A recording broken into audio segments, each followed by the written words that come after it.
Let's discuss about the test 10. First question. Give full form of NSSO. Very important question. What does NSSO stands for is the question asked. So we've got options before us. The first option, National Sample Superorganization, National Superior Survey Organization, National Sample Survey Office, National Success Survey Organization, none of these. Here the right answer is nothing but National Sample Survey Office, NSSO. Basically, this is an organization that does a lot of activities such as unemployment surveys, poverty surveys, all these things. Okay, basically unemployment survey is done by NSSO. But now there's a change. What is that change? Government has merged NSSO with an organization called CSO. So National Sample Survey Office is merged with the Central Statistical Office and it is renamed as National Statistical Office. So NSO. So now both the functionalities of NSSO and CSO are handled by a single organization called as a NSO, and this is a part of Ministry of Programming and Statistics. Very important organization. Ministry of Programming and Statistics. Okay. So this is all with respect to NSSO. What does R stands in SDR? Supplementary Foreign Exchange Reserve, asset defined and maintained by International Monetary Fund. Remember that SDR stands for Special Drawing Rights. SDR stands for what? Special Drawing Rights. SDR. So obviously the answer is nothing but rights. But what exactly is that? So whenever countries are facing something called as a financial crisis, for example, BOP crisis, balance of payment crisis. Okay, means they're not having any foreign currency to do trade with other countries. So they're not able to import anything that is required for their country because of lack of foreign currency. Then the specific country can approach IMF, International Monetary Fund, and IMF would be helping them in getting these loans.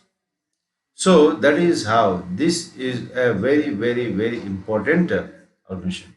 Okay, special drawing rights. IMF is important organization. SDR is a very, very important concept in a IMF. Next one. The term EBIT is a measure of firm's profit. Letter I in the term EBIT denotes. EBIT. What does EBIT stands for? Earnings before interest and taxes. So, for example, a company has got some revenue. Now they will remove all the expenditure. Then whatever is left over is nothing but a profit. But out of this profit, some part should be paid as interest on the loans that they have taken. So that should be removed. And then taxes also should be removed. Whatever the tax you pay. Then whatever is left over is nothing but net profit. Okay. But what is this saying EBIT? EBIT is nothing but before removing those things, whatever is the profit, that profit is nothing but earnings before interest and tax. So it's a measure of a firm's profit. Okay. Next one. The NIIF has acquired infrastructure debt to provide IDFC infrastructure finance. In the term NIIF, the two I stands for what? See here. National Investment and Infrastructure Fund. Basically, this fund was set up when Arun Jaitley was the finance minister. And the purpose of this fund is nothing but they wanted to see to that more investments are coming into the infrastructure domain. So Abu Dhabi Finance is one such entity which is actually was the first one to invest in this NIIF. So whatever the investments are coming, they'll try to divert that investments to build up good infrastructure in the country. So National Investment and Infrastructure Fund. So obviously the answer is nothing but option B, investment and infrastructure. The government has modified the operation guidelines for PMFBY. Very important. The term PMFBY later I have notes that. See here, PMFBY is a very important related to agriculture. Pradhan Mantri Fasal Bhima Yojana. What is this Pradhan Mantri Fasal Bhima Yojana? Pradhan Mantri Fasal Bhima Yojana is nothing but it is basically a crop insurance scheme. Crop insurance scheme. For example, when a farmer tries to put some produce, okay, but do some farming. For example, because of natural calamities or whatever it is, because of drought, if the farmer is undergoing loss in the farming, then at least he can get his investment money back by insuring his crop. So like that, based on what type of crop you are putting and in which season we put. For example, you got Kharif season, we got Rabi season, we got Zaid also. Okay, or you can say horticultural crops, which happens throughout the year. Now for Kharif season, the premium you need to pay is 2%, for Rabi is 1.5%, and for horticultural crop it is 5%. So when you pay this amount of premium, okay, out of the on the sum assured, then whenever your crop undergoes some loss, then this amount of money, whatever your sum assured, that money will be coming back to the farmer. So that at least farmers will not fall into something called as a debtor trap. Okay, because once you take money from someone loan and you do the farming, when the produce doesn't come, you'll fall into deeper debts. So to prevent the farmer from falling into deeper debts, Pradhan Mantri Fasal Bima Yojana has been designed, and it's basically a replacement of National Agriculture Insurance. This was started very back, long back, but that is replaced with the Pradhan Mantri Fasal Bima Yojana. Okay, so here the term F stands for Fasal. What is it called? Fasal. Which city is known as city of prawns? Very famous. Okay, Bhimavaram in East Godavari. So this is known for fish cultivation. So this city is known as the city of prawns, and Hyderabad is the city of biryanis. Right? In which state is the Zuruki International Zuruki International Airport is Zaruki International Airport is situated in the state of Meghalaya, Shillong, Meghalaya. Very important. Zaruki International Airport. There are very few international airports in the northeastern part of the country, such as Lokpriya Gopinath Bardoli International Airport. Okay, and we got one international airport in Imphal, Manipur. Okay, we have very few international airports in the northeastern part of the country. Accra is the capital of which country? Accra is actually the capital of Ghana. So it's a part of Africa. Okay, on Atlantic coast of Africa, we see this country called as Ghana. In which field did Abhijit Banerjee win Nobel Prize? Very important question. Last year's Nobel Prize question. So we got options as economics, physics, physiology, peace, and none of this. The answer is economics. Remember that Abhijit Banerjee is a recipient of this Nobel Prize in welfare economics.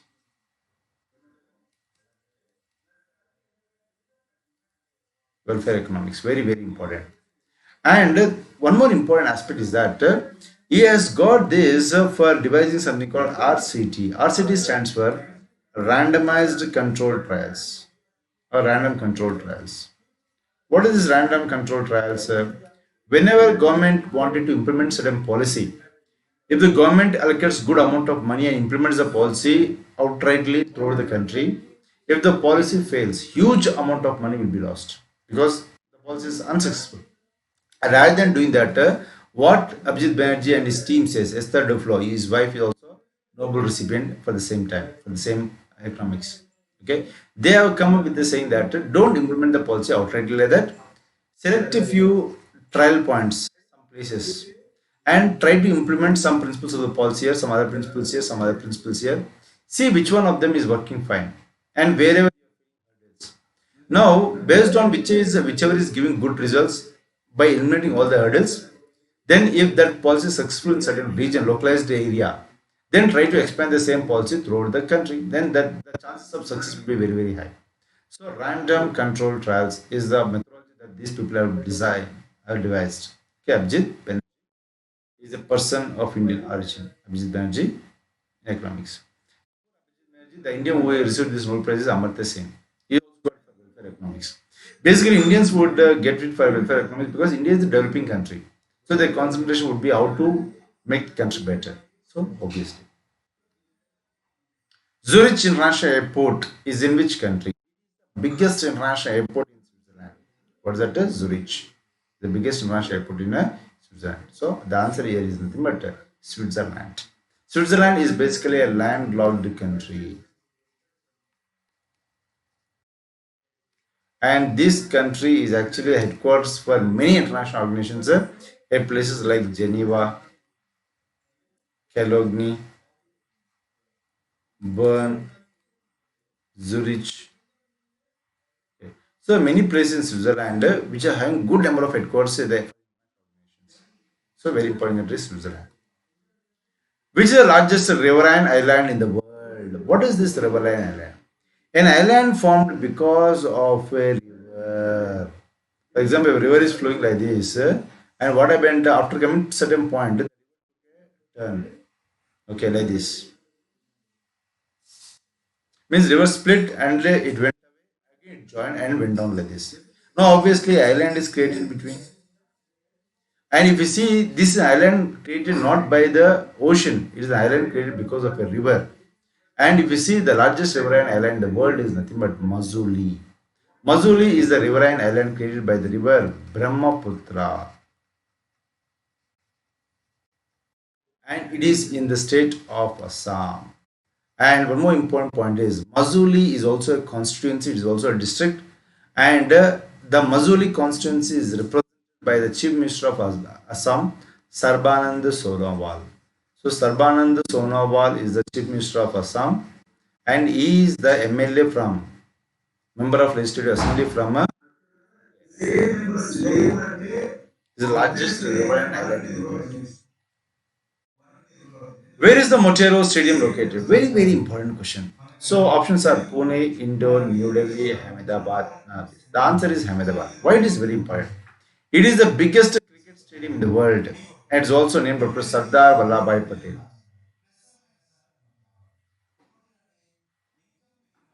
So obviously it is present in Ahmedabad. Okay, the place which Sardar Vallabhbhai Patel belongs to. So Motera Stadium. Okay. Where is the headquarters of Telecom Regulatory Authority of India? TRAI, very, very important organization. The answer is New Delhi. TRAI is actually a regulator of that country. You take Geo, you take Idea, Vodafone, whatever it is, everyone will have to follow the rules and regulations of Telecom Regulatory Authority of India, TRAI. So very important organization. It has got a very, very prominent role to play. Okay, because the telecom business is a very, very big business. And one more important point, Hyderabad as for IRDI, Insurance Regulatory Development Authority. I think some of the papers we discussed about IRDI also. When we discussed in the last test about FSDC, Financial Stability and Development Council, I told you that under FSDC, we have got money market, we have got capital market, we have got insurance market, we have got pension market, we have got IBC. And when I said insurance market, I told you that insurance market is regulated by IRDI. And the IRDI headquarters is present in Hyderabad. So that's very important. Okay.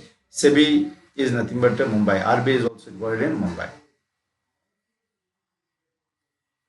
Who is the author of the book My Life, My Mission? Actually, My Life, My Mission is co-authored by Baba Ramdev. So one more author is also there, but Baba Ramdev is one of the co-authors. It is on the base of the life of Baba Ramdev. So with the help of a co-author, Baba Ramdev has authored this autobiography called as My Life, My Mission. My Life, My Mission. There is also one more book authored by Dalai Lama about the planet. How do you save the planet? Only planet that we have. Okay. So very important. So whenever books written by important people are important, important personalities will definitely be important. Shahid Afridi also wrote a book, Game Changer, I guess. Yes. So like this, there are a lot of books written by important people. You need to see that. I think it's a game changer. Dhanbad is also nicknamed as. Remember, Dhanbad is known for the biggest coal mines. So as it is known for biggest coal mines in the country, obviously the Anbar is called as the coal capital of India. Coal capital of India. Very, very, very important.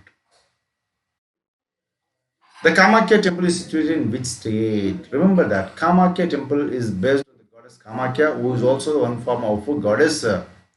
What is it called? Durga. Okay, Durga or Shakti. Durga or Shakti. And you should know that there are a lot of Shakti Pitas, and one of the Shakti Pita is also Kamakya temple. And it is present in the state of Assam near Guwahati. So the right answer is nothing but Assam. Kamakya temple in Assam. One of the Shakti Pitas. Kailash Satyarthi was awarded Nobel Prize in which field? Physics, economics, chemistry, peace, and all this. Obviously, Kailash Satyarthi is one who has worked hard for the welfare of the children. Okay. So he is now awarded for something called as a peace. And he got awarded this Nobel Prize in the year 2014. And the co-recipient of this Nobel Prize in the same year 2014 is nothing but Yusuf Zai Malala. So Yusuf Zai Malala and Kailash Satyarthi, both of them are the recipient of Nobel Peace Prize in the year 2014. Okay. And also I told you that 12th July is celebrated as Malala Day because it is a birthday of Yusuf Zai Malala. So this is also very, very important. And this time the Nobel Peace Prize is won by World Food Program. The World Food Program. This also we discussed in the last. Salajing Museum, very, very famous place in Hyderabad. That's nothing but Telangana. Salajing is one of the important the Nizam government. He is fond of archaeology, and he's fond of having this rare item. So with all the collections, they made a museum called Salajing Museum. It is present in the Hyderabad. So obviously the answer is nothing but Telangana. Where is the headquarters of United Nations Office for Disaster Risk Reduction? Obviously, the headquarters is present in Geneva, Switzerland. It is meant to coordinate among the countries in handling the disasters. So, very important organization. In the current time, these are very, very important because the disasters have become very, very prominent, very, very frequent nowadays. In which state is the Sri Peninsula Narasimha Wildlife? I think we have discussed this question earlier also. It is present in the state of Andhra Pradesh. So we already made a discussion about this in the present year close to Yellow region. Where is the headquarters of International Red Cross and Red Crescent Movement? Very nice. The answer is Geneva, Switzerland again. I told you many international headquarters are present in Geneva, Switzerland. That the Red Cross Day is also celebrated on May 8th. On this particular day only, this movement has started. Okay, and the founder of Red Cross is the first recipient of Nobel Peace Prize. You can check out who is that person. Kanchipuram temple is situated in which state? Obviously, outright answer is nothing but Tamil Nadu. Very, very famous. Kanchipuram is a city of temples. You got a huge number of temples there. So Tamil Nadu is the right answer for this question. N'Djamena is the capital of which country? Mali, Benin, Chad, Burkina Faso, and others. So these are all small, small countries present, and the answer is nothing but Chad. So the capital city of Chad is nothing but N'Djamena. What is the capital currency of Belarus? Already I made a point very clear. What is that? There is a currency called ruble. When there is a currency called ruble, I told you that ru and bul. Ru stands for Russia. Bul stands for Belarus. So Russia, bul, ruble, Russia, Belarus. So the currency of Russia is ruble. The currency of Belarus is also ruble. Okay, and the capital of Russia is Moscow, and the capital of Belarus is nothing but Minsk. Okay, the capital of Russia is Moscow. The capital of Belarus, and both of them are having one common currency is nothing but ruble. So very important. Chow is a classical dance form originated from which state? So you got options as Jharkhand, West Bengal, Odisha, Andhra Pradesh, Goa, and none of this. See, this chow is basically they say it's originated from Odisha, but it is more prominent in Jharkhand and West Bengal. Jharkhand and West Bengal. So almost three states have this kind of dance style because all of them are very close states.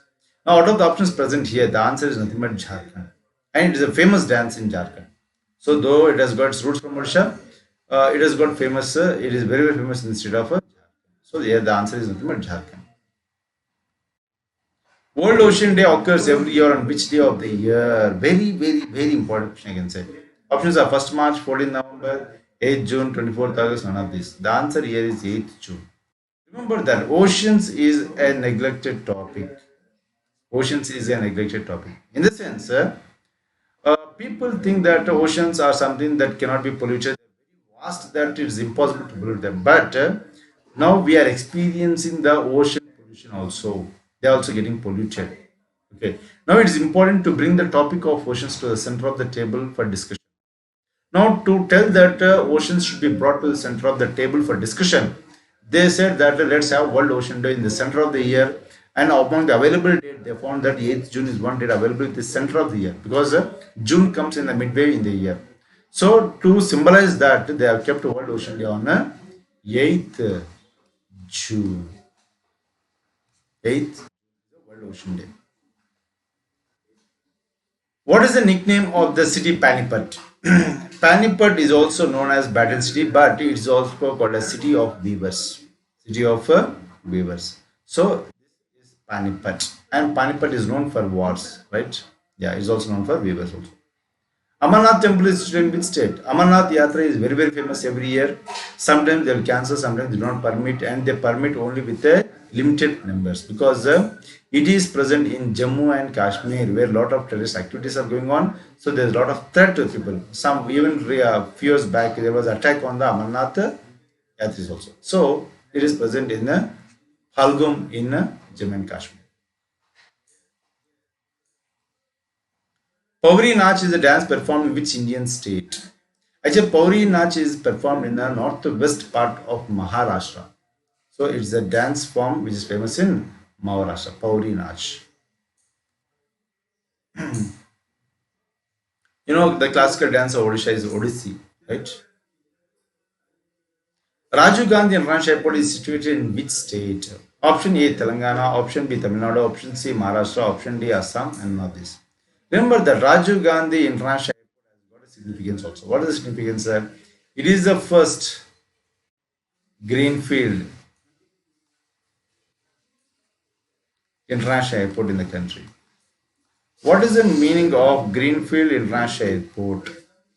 The word Greenfield International Airport says that it is the first international airport that started from scratch. In the sense, whatever the airports, international airports present before Rajiv Gandhi, those were not international airports from day one. Initially, they were domestic airports. Later on, they were upgraded as international airport. But only Rajiv Gandhi International Airport is an international airport from day one because the foundation was laid down as international airport fresh. It was not updated or upgraded. So that is present in Shamshabad, which is in outskirts of Hyderabad. Hyderabad, which is the capital of Telangana. Okay, so our answer here is nothing but Telangana. Remember that Shamshabad is also famous to have the world's second highest sitting statue. Okay, it is nothing but the Ramanujacharya statue. Ramanujacharya statue is the world's second highest sitting statue in the world. And the first highest sitting statue is present in Laughing Buddha statue in Thailand. Ramanujacharya is the world's second highest present near Shamshabad. Okay. The first wholly owned Indian bank was set up in. Obvious, the answer is 1894. There is nothing but Punjab National Bank. Punjab National Bank is a completely owned Indian bank set up in the year 1884. Okay. What is offshore banking? For example, here we see offshore. It is a bank located in the sea, obviously not. It is a bank located in SEZ, obviously not. It is a bank located in neighboring country, need not be. It is a bank located outside the country of residence of the depositor. So, for example, the depositor is from one country. He is putting or he is depositing money in a bank that is present in another country. Then that is called as offshore banking. For that country, for that bank, the deposit is not present in the current country, is present in some other country, offshore. Okay. So like in IT, you see that offshore employees, onshore employees. Wherever the client is there, if the person is working from there, that's called onshore. But if you are working from a different place, then that's called as offshore. So similarly, the answer here is nothing but D. Bank located outside the country of residence of the. A currency whose exchange rate tends to fall because of a persistent balance of payment deficit. BOP crisis. Balance of payment crisis. Okay. What is that currency called as? Option A, soft currency. Option B, hard currency. Sinking currency, gold currency, none of. Remember that out of these options present, these are not that meaningful, but remaining two are meaningful. Here the answer is nothing but soft currency. So here soft currency is very very sensitive. Whenever there is a problem somewhere, the currency value falls down. So people in the international market, they will not show interest to buy this currency because the fluctuations are very high for this currency. So the answer is nothing but soft currency. What is a hard currency? Hard currency is something very very stable currency.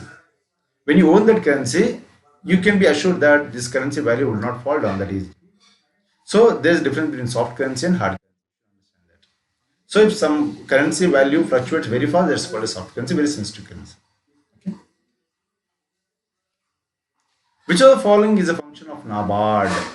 Option A, providing refinance to lending institutions in rural areas, obviously right. Act as coordinating operation of rural credit institution is meant for that only. Bringing about or promoting institutions development, yes. To help sectors of economy that are special, obviously.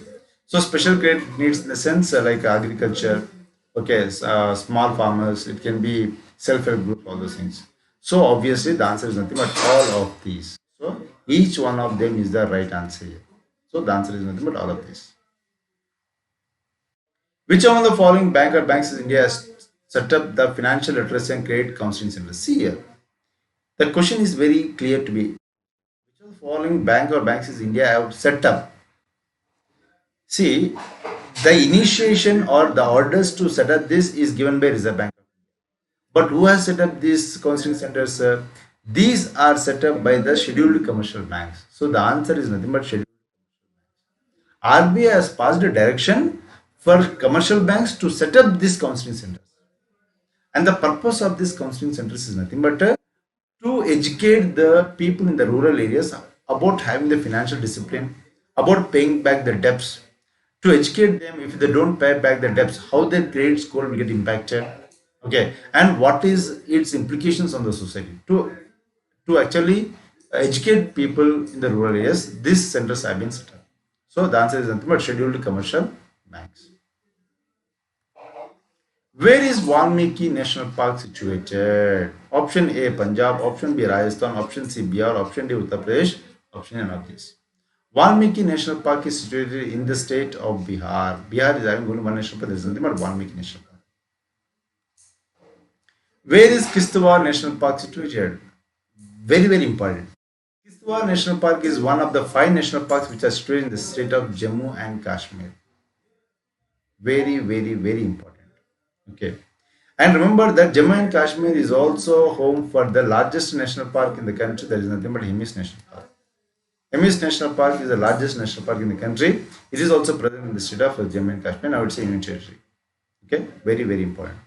Answer is Jammu and Kashmir. Where is the Gir Forest National Park? This always we discuss this question a lot number of times. The answer is nothing but Gujarat, famous for what? Asiatic lions. Famous for Asiatic lions. India deported 7 Rohingya immigrants to Myanmar recently. The capital of Myanmar is. First of all, understand what is this Rohingya immigrants. These are the Muslim minority people who have faced crucifixion by the majority Buddhists in Myanmar. Okay. So these people, almost 10 lakh people, have to leave their country and go to different countries. Some of them have come to India, but they have entered into India illegally. So Indian foreign minister had to have word with Myanmar and deported them back to Myanmar. So on account of this question has come into picture. The capital of Myanmar is nothing but Naypyidaw. And remember that whenever Myanmar comes into picture, You should remember the name of a lady called as Aung San Suu Kyi. She is the state councillor of Myanmar. Aung San Suu Kyi. Okay. Earlier, Myanmar had a military rule. Now it is getting a democratic rule. So that's important. What is the capital of Eritrea? The capital of Eritrea is nothing but Asmara. So try to get out. So to which countries this place belongs? And I will tell you example. Iceland. Reykjavik belongs is the capital of Iceland. Iceland is the most peaceful country in the world. Not happy, but peaceful country in the world. Happiest country in the world is Finland. So you should differentiate. Finland is the happiest, and Iceland is the most peaceful country in the world. Okay. So that's all from test 10. All the best for your State Bank of India mains examinations. Signing off, Narasimha Reddy Kasaram. See you again with a lot number of courses going forward. Thank you.